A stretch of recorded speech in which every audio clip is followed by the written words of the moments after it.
Hello, YouTube divers. This is Water Dive 122, and I want to welcome you all to another episode of Magic Metal Mondays. More specifically, another special edition episode of Magic Metal Mondays, I should say. I am speaking a little bit quieter because I am recording this video late at night, and, um, you know, all that fun stuff. So, apologies if my voice sounds a little bit funny, but you know what I mean. But today we are counting down the 10 studio albums from British American neo medieval folk crew Blackmore's Night. So this was a project that I wanted to tackle for quite a while. They were originally brought up to me by one of my subscribers. Shout out to you. You know who you are. Um, and yeah, check them out. Listen to all 10 of their albums, and there's a lot to talk about with this band. Of course, they are led by one of the most iconic figures in hard rock, Richie Blackmore, who you all know from Deep Purple and Rainbow. He's the guitar player as well as one of the main songwriters and musical arrangers. And then on vocals is his wife Candace Knight, who I've mentioned a couple of times. She's collaborated with bands like Halloween and Avantasia, among many others. But Candace Knight is just a freaking wonderful singer. She's definitely up there with Tarja Turunen and Simone Simons as being among my favorite female vocalists of all time. Like, she's up there in my opinion.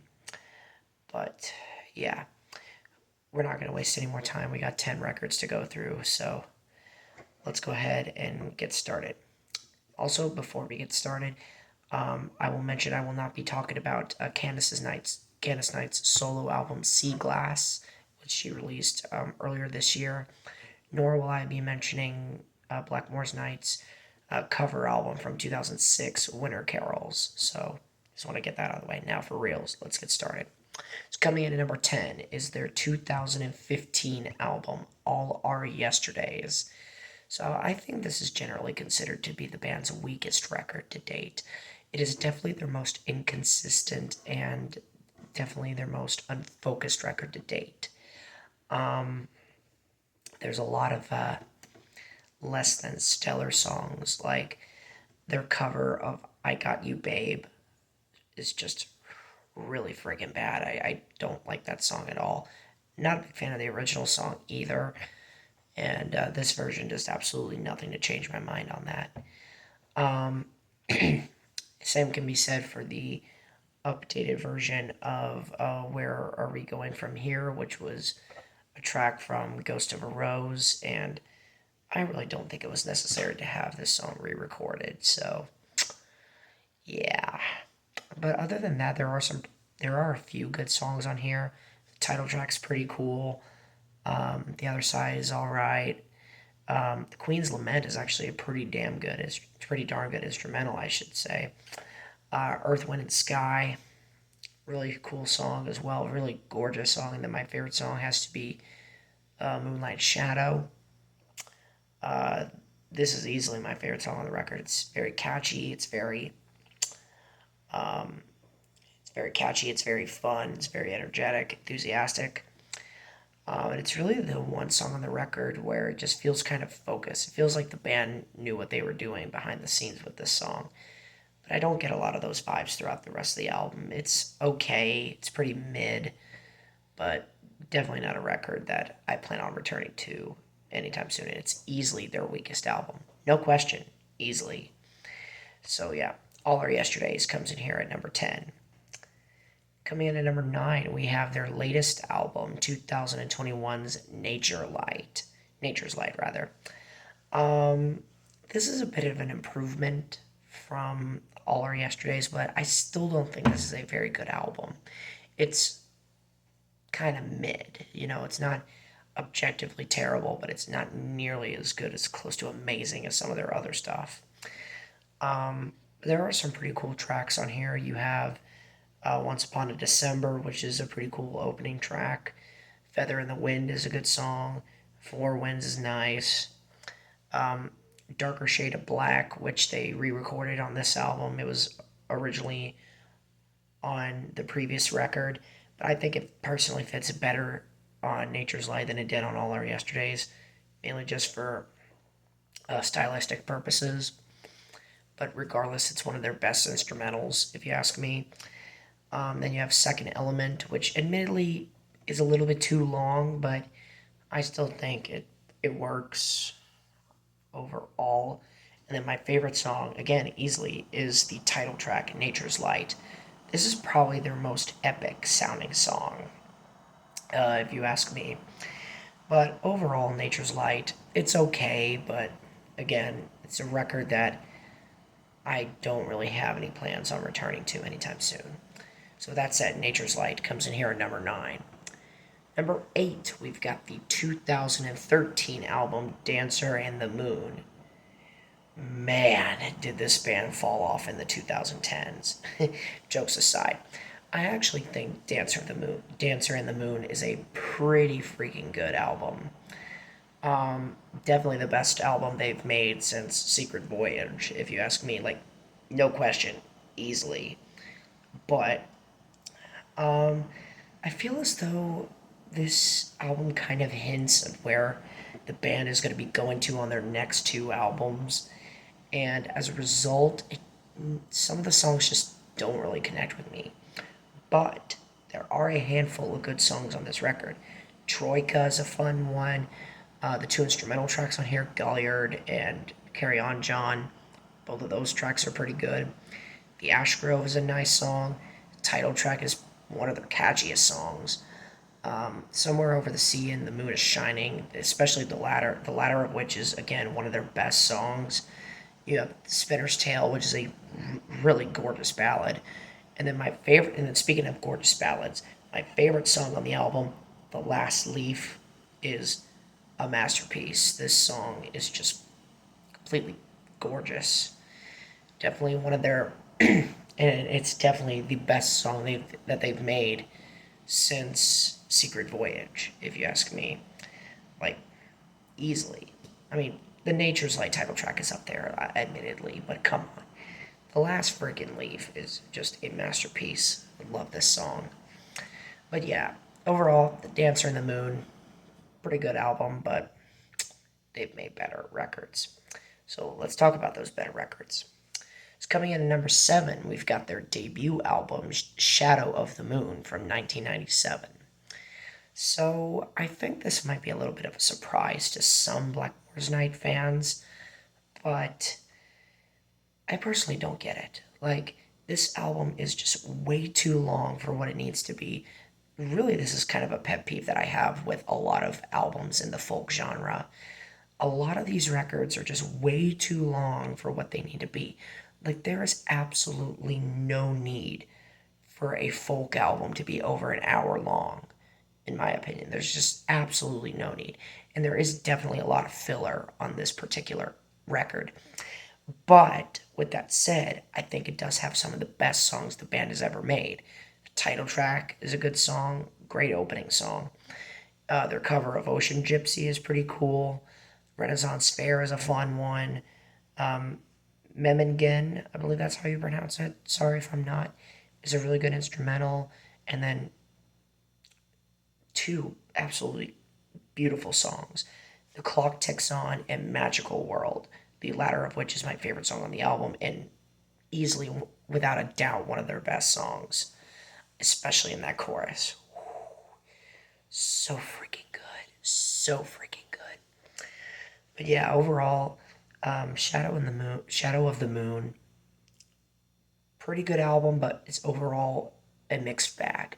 There's some songs I like, some songs I don't really care for. But yeah, so with that said, Shadow of the Moon comes in here at number 7. Now we move on to number 6, and from here on out, these are all records that I absolutely love from Blackmore's Night. So let's get into it. So number 6, we got Autumn Sky from 2010. Wow, this record has a lot of great songs on here. This album was definitely a lot of fun to listen to. I had a really good time listening to this record. There are a lot of great tracks on here. You have Strawberry Girl, Highland, Vagabond, Believe in Me, absolutely gorgeous love song. Sake of the Song is a pretty fun one. Journeyman's a good song. Keeper of the Flame, again another one of their catchiest songs. Night at Eggersburg, great instrumental track. And then my favorite song on the record, Barbara Allen. This song is another masterpiece. I absolutely love this song. It's just one of their best songs, one of their best ballads, you name it. Barbara Allen, just so freaking good. I may have already mentioned this earlier when I said Dance of the Moon. Dance in the Moon is their best record since Secret Voyage. Throw that out the window. It's Autumn Sky. Just kind of forgot about this record a little bit, but yeah. Autumn Sky, wonderful album from start to finish. Absolutely love this. So now we move on to number 5, and number 5 might be a little bit surprising. This might be their most popular record to date, and that is their sophomore studio album, Under a Violet Moon, from 1999. So this record is generally considered to be one of, if not the band's best record. There are a lot of their standout tracks are on here. Castles and Dreams, March the Heroes Home, the Beyond the Sunset instrumental, Gone with the Wind, Spanish Nights, Now and Then, Self-Portrait, Avalon, and especially the title track, which is probably their most overplayed song, for good reason. It's catchy, it's lush, it's atmospheric. It's a great song. And then my favorite song on the record has to go to Wind in the Willows. Just a freaking gorgeous song. Absolutely love it. But it does have a few of the same gripes that I had with their debut record, albeit Under a Violet Moon is not nearly as boring or as sluggish, if you will, to get through in comparison to the debut. But overall, Under a Violet Moon is a great record, but these next 4 albums are an absolute must listen. So Under a Violet Moon comes in here at number 5. Alright, number 4, we've got the 2003 album, Ghost of a Rose. So this is another very popular one, and for good reason. A lot, again, like with Under a Violet Moon, there are a lot of standout tracks on here. Way to Mandalay, Rainbow Blues, nice Jethro Tull cover, by the way. Three Black Crows, Diamonds and Rust, Ivory Tower, title track, Dandelion Wine, Lorelei, Where Are We Going From Here, which I mentioned in all our yesterdays. The original is on Ghost of a Rose, and it's much better on this record. And then the 2-part Queen for a Day being my favorite song on the record, especially part 1. Just one of their most gorgeous songs to date. I absolutely love Queen for a Day part 1. And the second part is just a really fun, bouncy, Celtic Irish drinking song-esque folk instrumental. I think it's really, really nice. But yeah, overall, Ghost of a Rose, very strong album from start to finish. I love this record. So with that said, Ghost of a Rose comes in here at number 4. Coming in at number 3, we've got the 2008 album, Secret Voyage. Wow. Okay. So this is, in my opinion, where Blackmore's Night peaked. Autumn Sky and Dancer in the Moon were pretty good albums, but neither of them hold a candle to Secret Voyage. Secret Voyage is just one of the band's best records, without a doubt. It's one of their most consistent records, one of their most entertaining and engaging albums, and just one of their best. I mean, when you got songs like Sister Gypsy, their cover of Can't Help Falling in Love, The Circle, two amazing instrumental tracks with Prince Walvick's Galliard and God Save the Keg. Then you have Rainbow Eyes, A Peasant's Promise, Far, Far Away, Toast for Tomorrow, fun little Irish drinking song there. And then the 8.5 minute mini epic masterpiece, Locked Within the Crystal Ball. Honestly, this is one of their best songs. Another one of their best songs. This song is just a masterpiece, and I honestly wish that Blackmore's Night would write more songs like this. That kind of flirt with the 8 to 9 minute territory. I really love these songs.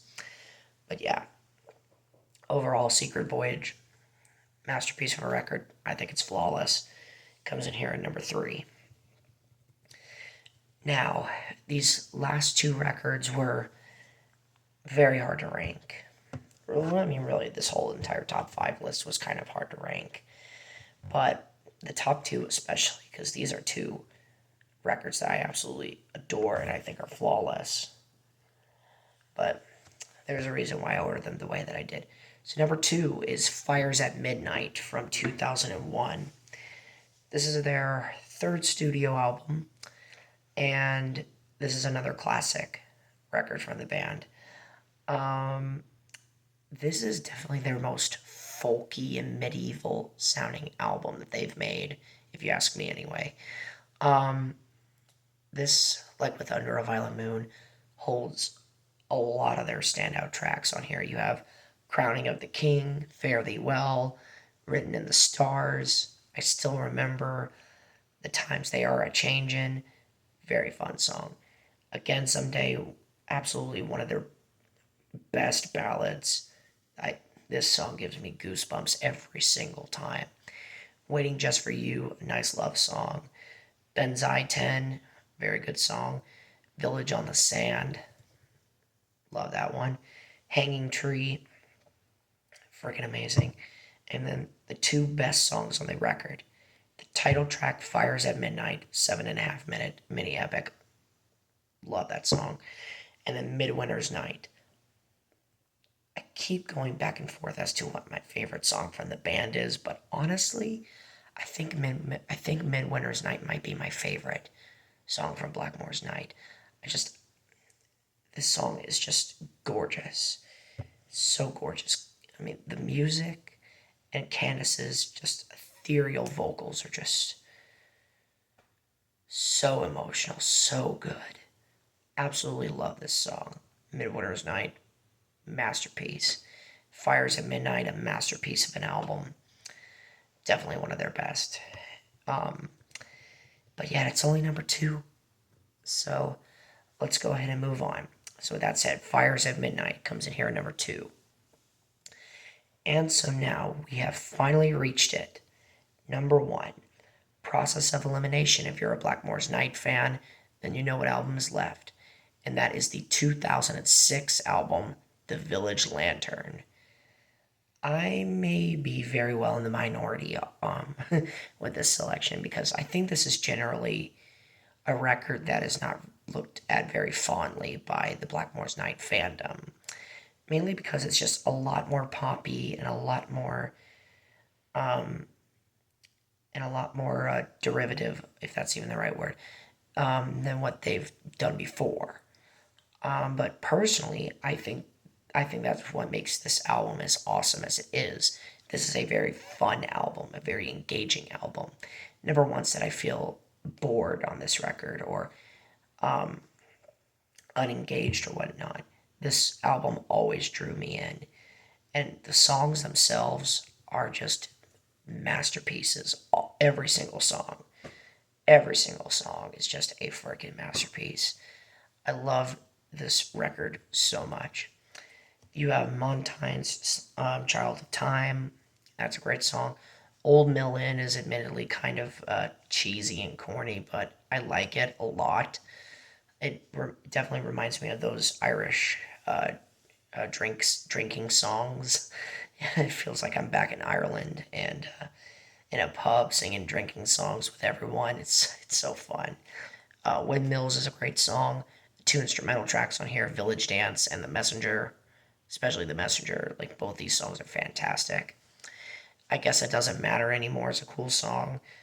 Old Village Lantern is so good. Streets of London has a great melody to it. 25 Years kicks the doors down as the opening track. Love this song.